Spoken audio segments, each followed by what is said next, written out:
აი კულტურის სრული კრახი არის ჩემი აზრით ისიც რომ აი ეს პოლიტიკური სისტემა რა ეხლა მართლა ხო არ არის ეს ბერია და სტალინი რა და არ არის გებელსი და ჰიტლერი რა არ არის ეს ისეთი ძლიერი ავტორიტარიზმი და არ არის ეს არ დგან არის ვიღაცა პროპაგანდის გენიოსები და ვიღაცები რა და არც რაღაცა ესე რა ქვია დიქტატურის რაღაცა ესენი დემიურგები რა ესენი არიან საკმაოდ დაბალი ინტელექტის ხალხი სინამდვილეში რა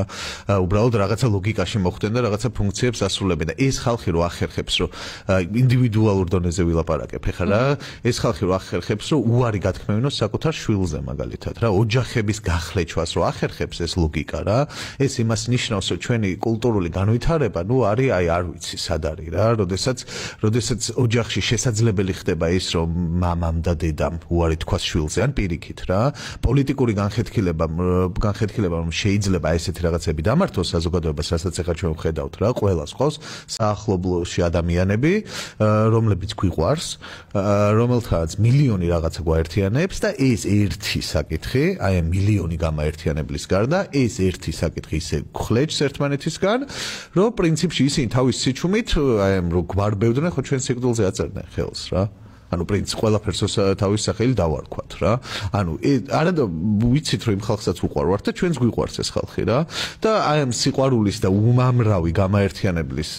მიუხედავად აი ეს ერთი საკითხი ახერხებს რომ ესეთი განხეთქილებები გააჩინოს ოჯახებში სამეგობროებში მით უმეტეს ესეთ პატარა სოციუმში რომელიც ოჯახებზე და სამეგობროებზე დგას როგორ მივედით აქამდე საერთოდ ან მივედით ეხლა თუ საერთოდ ძალიან დიდი ხანია აქ ვართ ჩვენ ძალიან ხშირად ხსნით ვიღაც ადამიანებს პასუხისმგებლობას. ყველა ადამიანს ინდივიდუალურად განსაკუთრებით იმ ხალხს, ვინც თბილისში ცხოვრობს და ასე თუ ისე ყოველდღიური ლუკლაპური არ უჭერს და რაღაცა იმაზე არ არის რომ რაღაცა დილით რო იღვიძებს არ იცის საღამოს რა საჭმევს ბავშვს. განსაკუთრებით ამ ხალხს აი ჩემი აზრით აქვს ძალიან დიდი ინდივიდუალური პასუხისმგებლობა რა. თავის მიმართ, თავისი ოჯახის მიმართ, ამ სოციუმის მიმართ, იმიტომ რომ ისინი ყოველდღიურად იხებენ გადაწყვეტილებებს, რომელიც ამართლებს აი ვიღაცა რა ძლიერ კაცს რა. ანუ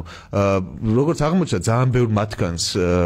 პრობლემა ნაცებთან კი არ ქონდა რა. იმასთან ქონდა რომ ნაცების დროს თვითონ ცუდად იყო რა. აი რაღაცა ეგეთი ესე წარმოვიდგინოთ რომ ანუ იყოს ფიურერი რა, ოღონ ჩემი ფიურერი იყოს ასე ვთქვათ რა. ანუ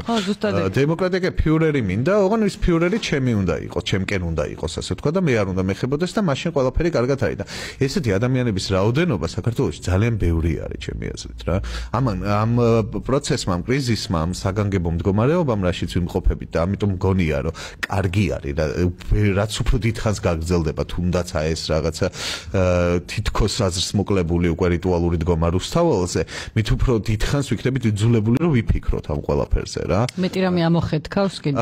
არ ვიცი ამოხეთქავს თუ არა ამოხეთქვა არ არის აუცილებელი უკვე იმდენმა რაღაცამ ამოხეთქა ჩემი აზრით რა რომ საკმარისი არის რა ანუ ძალიან